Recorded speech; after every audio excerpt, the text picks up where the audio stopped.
Sticky. We talked about unique, expensive, sticky air. We've talked about unique and expensive. Now we're on sticky. Sticky is recurring. It's repeat revenue, recurring revenue, revenue that comes all the time. Why? Because we mentioned that the best games in life are infinite games, and an example of an infinite game is business. And the best way to play an infinite game, where the point is not to get into but to sustain, the best way to do that is by having infinite health, and revenue, recurring revenue, is that infinite health. Now, don't believe me. You don't have to believe me. Believe big business. Believe Netflix. Believe DSTV. Believe Amazon. Believe Apple. Let's talk about Netflix first. Obviously, Netflix recurring revenue model. You have to pay them every month. DSTV, you have to pay them every month. Before I get into insurance, there's one of those that I want to touch on. I want to touch on Apple, because Apple is a great example of, they do have a physical product that you can buy one time, which is the iPhone, right? And you're wondering, well, they sell iPhones, they sell a lot of iPhones. Why would they also want recurring revenue? I mean, you've already sold me this thing. Well, how often do you need a new phone? Probably not very often. But how often do you listen to music? How often do you watch TV? Apple TV Plus. Do you see the sort of thought process there is, okay, we're going to create this thing, it's going to have this brand, it's going to have this nice marketing to it, it's going to have this nice affiliation to it, and then we're going to spin off and create these other things that are actually going to be creating the real revenue. That's where the real money is made. I'm going to get into the example of the automotive vehicle industry. The overhead. Now, overhead is defined as the cost of business outside of what it actually costs you to make the thing. So if you're in the restaurant industry, we're not talking about the food, the employees, etc. We're talking about the electricity bill to make the microwaves go. We're talking about the water bill. We're talking about those things, just the cost of the things that support the actual thing that you're trying to provide. Okay, that being said, we're going to touch on the insurance industry quickly. Or we're going to talk about the automotive industry, sorry.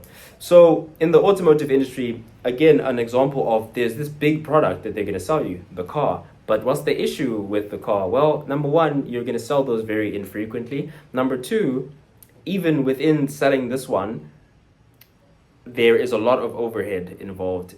There was a person who drew it up who needs to get paid. There are manufacturers who need to get paid. The manufacturers have workers who they need to pay. There's a lot of cost in making this thing.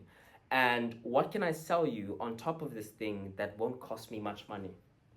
Insurance. Insurance is out of thin air how you can generate revenue consistently out of a customer that you've already paid to get. Mind you, you've already paid your acquisition team, your marketing, your sales, etc. to get this person not only here, but they've already bought a thing from you. And the best person to sell to is someone who's already bought things from you.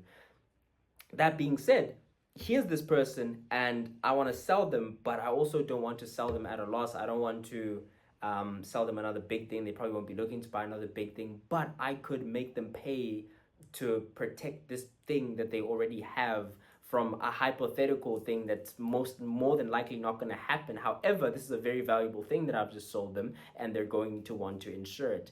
Hence, the insurance industry is born. And within the insurance industry, specifically automotive,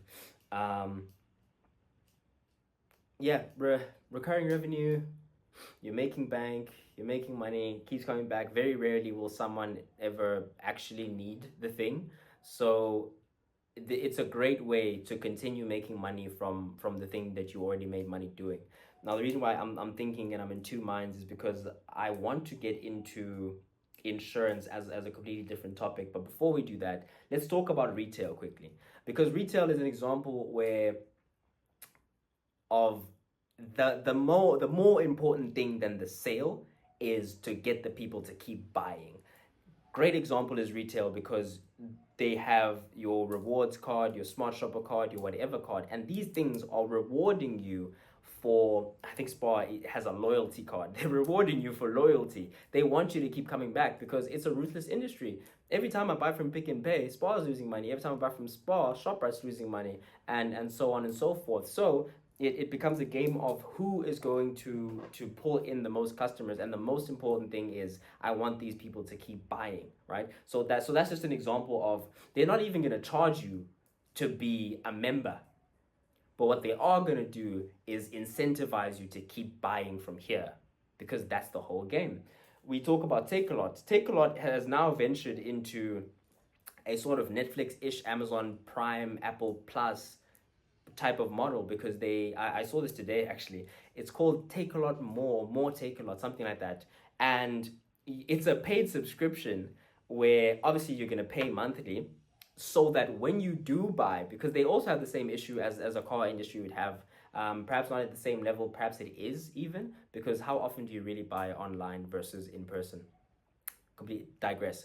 So what they did is they said more Takealot, which is because you buy so infrequently, in order for us to continue eating in the meantime, in between your purchases, you can opt in to pay for this additional thing. Now again, this is a customer who's already bought from you, and this is so you've already paid to like in, maybe they saw you in an ad that you paid for, maybe they saw, but it has cost you something to get this customer, and so this would, and they've already had your service and they're buying your thing, however infrequently, they would be the best person to sell to for more.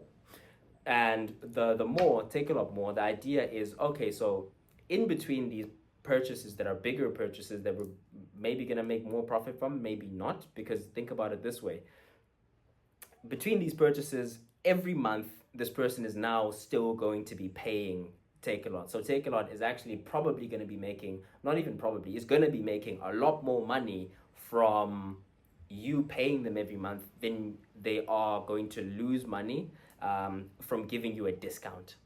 So you pay for that, and your reward for paying for that and paying monthly is that you get discounts on certain products whenever you do shop. It's you get maybe a 30% off here, 50% off here, whatever the case, because Takealot's always running promotions, right? But even more than that, when you do pay for that monthly promotion, obviously you get more discounts, but it works out for them. It works out positively for them because they get paid a lot more often than they would otherwise.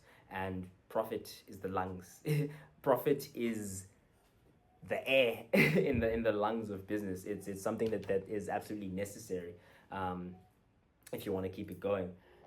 Now, that being said, we're going to move on to the next thing, which is, let's talk about that insurance industry. Now, we had touched on it briefly when we talked about the car sales and how it would work.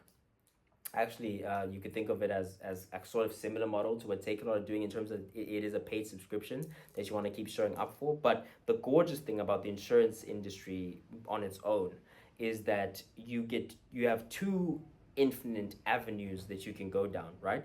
You can go down you can have infinite sales, and you can have infinite salesmen.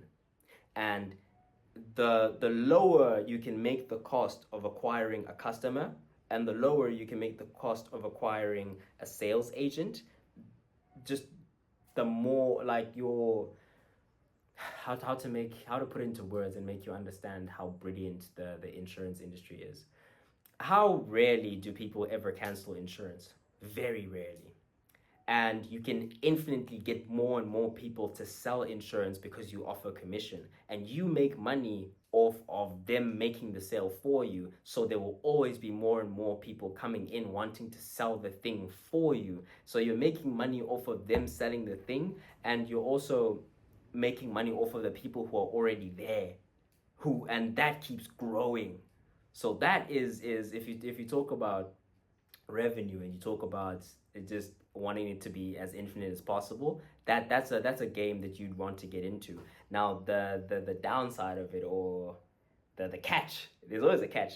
The catch is, or the hard is, it's a very interestingly difficult market to break into, because you need a lot of capital first and foremost to get into it and actually be able to make good on all your dealings or your promises. Now, very rarely will you actually have to make good, but when something does happen, you need to have that reputation of, oh, you're good, you're quick, you're fast, because word of mouth is the most powerful thing in the world.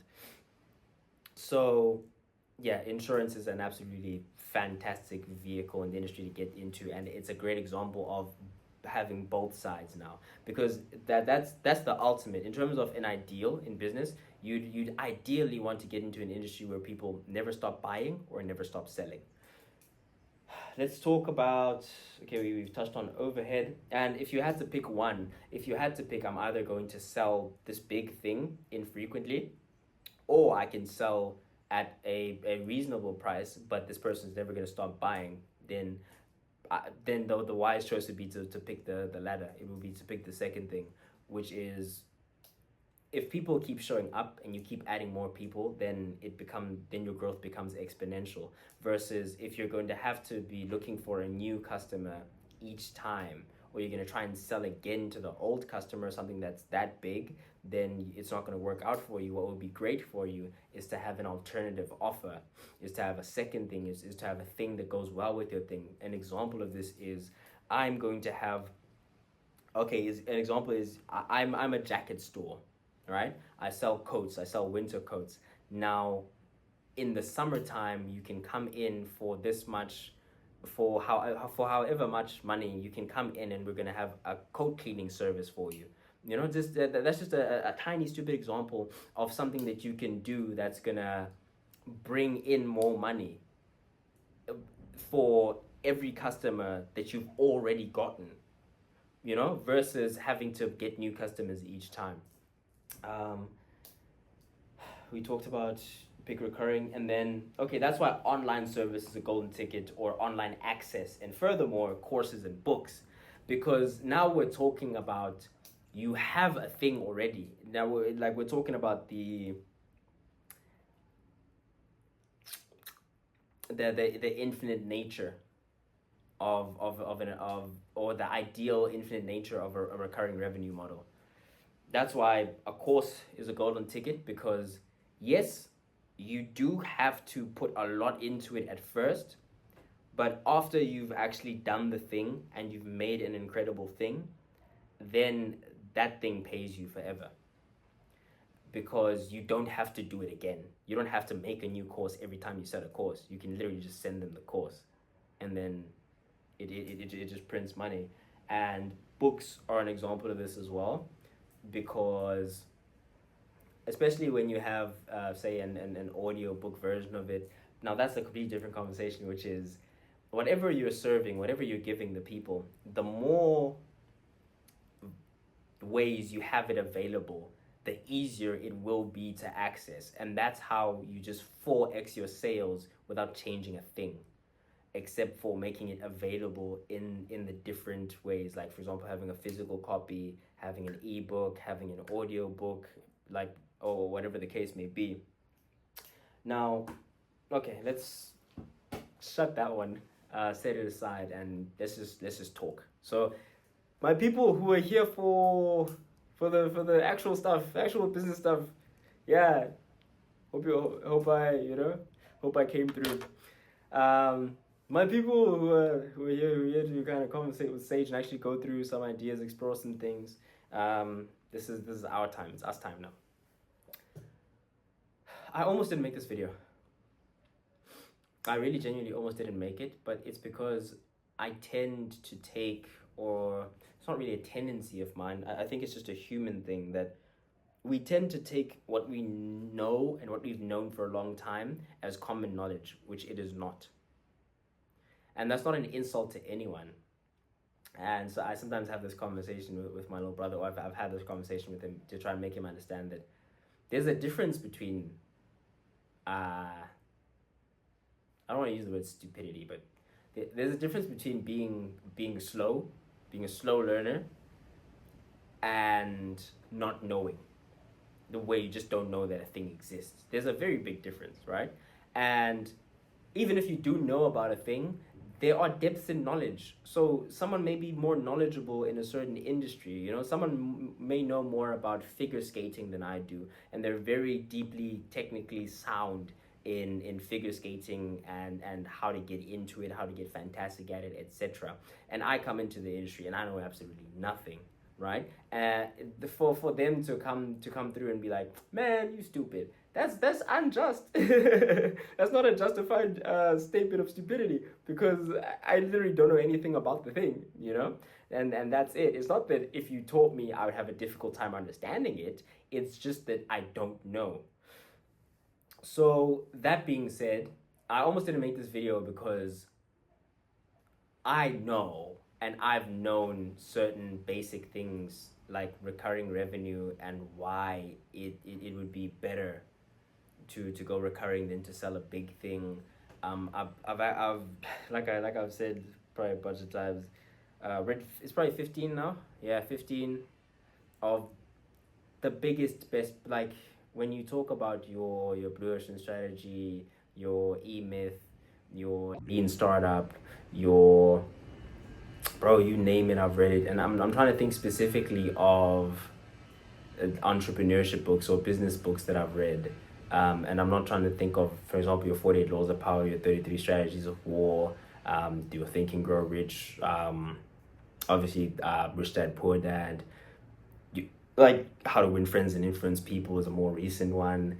But think about it, like I probably read these books years ago at this point, or not years ago, probably a year ago, right, give or take. And to me, for example, Lean Startup, there was a first take of this whole thing in which I had completely forgotten the name. But I remembered everything, and I remembered that that's where I learned the difference between self-employment and business. So, and that's like a year ago, and a year is a long time when you spend the entire year learning new things. So it is that sort of quote, not arrogance, but that forgetfulness, that forgetful nature, where not you don't forget the thing, but you forget that you also had a moment of what? There's a difference, the difference between rich and wealthy. What? There's a difference. You take those things for granted, and it becomes so commonplace, and it's such common jargon in business to talk about recurring revenue. You just throw that word around, and you forget, when you're me, that there was a time where you wanted it to be defined, that you wanted to understand it. So I guess I say this part to just encourage you guys to remember as well, and have the patience when dealing with someone who wants to know what you know, of understanding that even you at a time were just a bare bones beginner, and you literally didn't know what you know now, and you didn't understand it at the depth that you understand it, or even know that it existed at all. So in your conversations, keep that in mind. Yeah, I think we're gonna end this one there. Thank you guys for watching. Please do like, share, subscribe if you did in fact enjoy it. Only if you did in fact enjoy it. Please do those things for me. Thank you guys again for watching. I know I say it a lot, but I really do appreciate it, man. I really do appreciate everything that you guys do for me. I appreciate every comment, every like, everything. Love you guys. I appreciate you guys. Sage, signing out.